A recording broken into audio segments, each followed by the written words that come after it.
Lang ko nilalagay itong isang motor mga master kasi dati doon siya sa bahay namin harap, kaso hindi na siya malagay ngayon.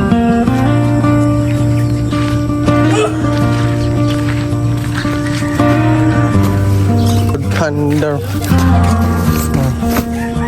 Ito yung raincoat natin. So yun mga master, welcome back to my channel. So ngayon ay medyo makulimlim mga master, oh. Ayun, no.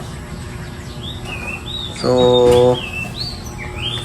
kailangan natin mag-duty mga master. Ang oras ngayon ay nasa mag-8 na. Kailangan natin mag-duty pa rin. So ayun, timpla siya ng kape. Pasok ko mamaya mga master ay 9. So mga 8:30 kailangan nakapunta na tayo sa trabaho, nakalagin na tayo. So ngayon ay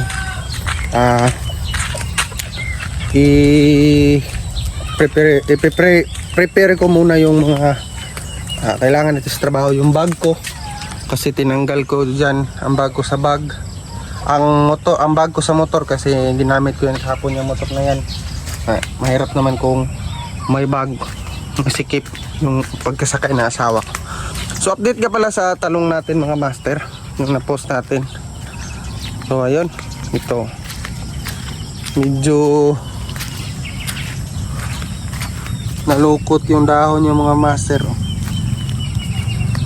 Kasi palaging umuulan. So ito, nilalagyan ng papa ko ng abono ng mga dumi ng manok.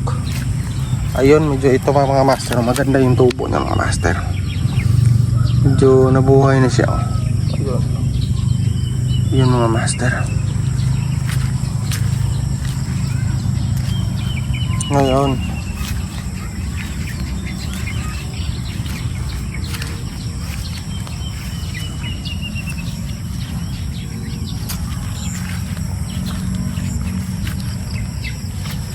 yan, natubunan na.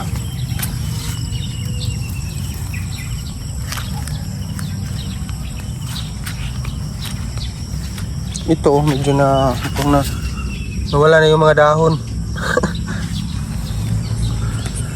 So ayun mga master ay medyo matagal-tagal tayo hindi nakapag-post kasi medyo busy talaga mga master, kasi yung uncle ko, kapatid ng papa ko ay namatay. So araw-araw tayong pumupunta doon. Kagabi hindi tayo nakapunta kasi umulan, wala naman tayong sasakyan kaya nakamotor na tayo. Mahirap, mabasa tayo sa biyahe malay. Hindi kasi malapit dito sa amin, medyo malayo-layo sa mga master. So yung uncle ko na namatay ay napakabait niya mga master. Yan tumutulong sa amin. Nakatira nga ang dati nakatira yung mga kapatid ko sa kanya, yung ate ko, yung dalawang kuya ko mga master. Doon nakatira sa kanya. Napakabait niya mga master at hindi madamot. Kung anong meron siya, nagbibigay talaga yan. So mga manok yung mahilig siya sa manok, pantari. So naalala ko dati mga master ay pumupunta kami sa kanila at nagbabay kami ni papa kasi pumunta kami sa kanila, nagbabay kami ni papa kasi yung ate ko andun. So pumupunta kami doon, na-expect talaga ako na makakain kami ng masarap kasi masarap yung ulam nila dati, masarap yung ulam nila pag kumakain sila mga master, kasi nasa abroad na kasi yung anak niya, yung anak niyang nasa abroad. So yan yung nagpapadala sa kanila. Nagpagawa sila ng bahay dati doon sa Luna, yung doon sa nakalamay ngayon. At pag pupunta kami doon, ang saya-saya ko kasi naisipan ko na ito talaga, nakakain ako masarap na ulam. Ayun. So hindi natin talaga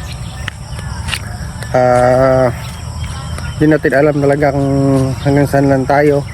So yun, Papa Nonoy, condolence sa iyo, sa buong pamilya mo. Yun. Maganda na rin yun kasi kinuha ka ng maaga, hindi ka na nagtiis kasi kuha na kasi mga master na kahiga na lang siya,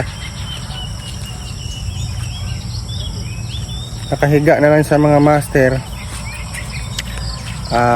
Sobrang payat na, so hindi na siya pinatiis ng Panginoon na matagal, so hindi na siya nagtiis sa sakit niya mga master. So yun, nakaawa talaga. So mamaya papunta na naman kami, magtatrabaho muna tayo. Uwi ako mamaya mga 7.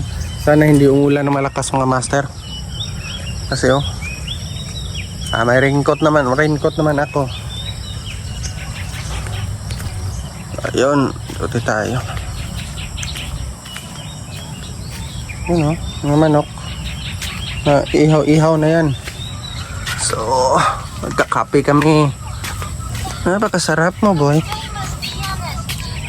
Yung kape niyo may mugo-mugo.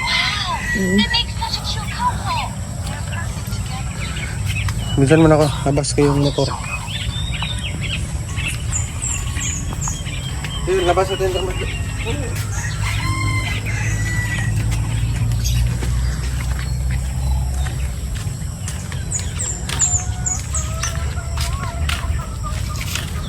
Dito ko lang to nilalagay itong isang motor mga master, kasi dati doon sa bahay namin sa harap, kaso hindi na siya malagay kasi may isang motor na.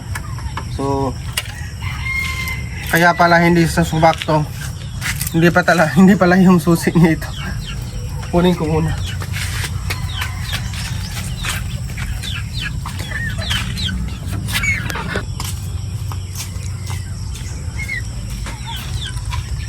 So ayun,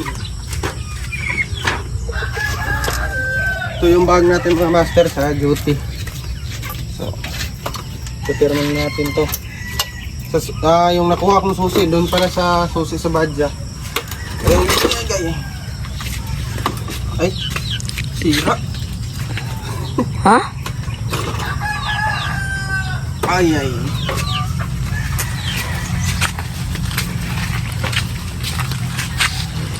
Wala na po.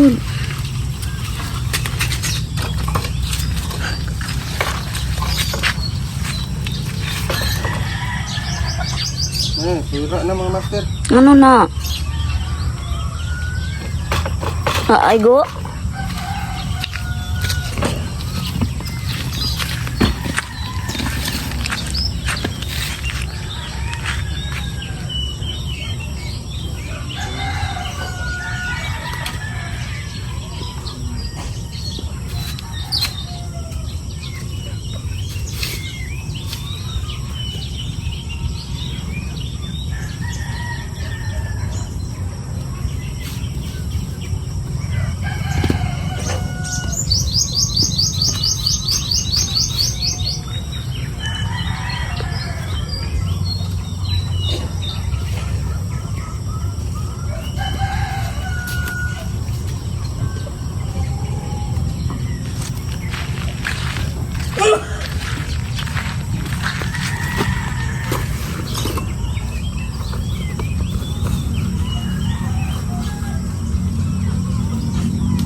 Ito na yung preparation natin sa food panda.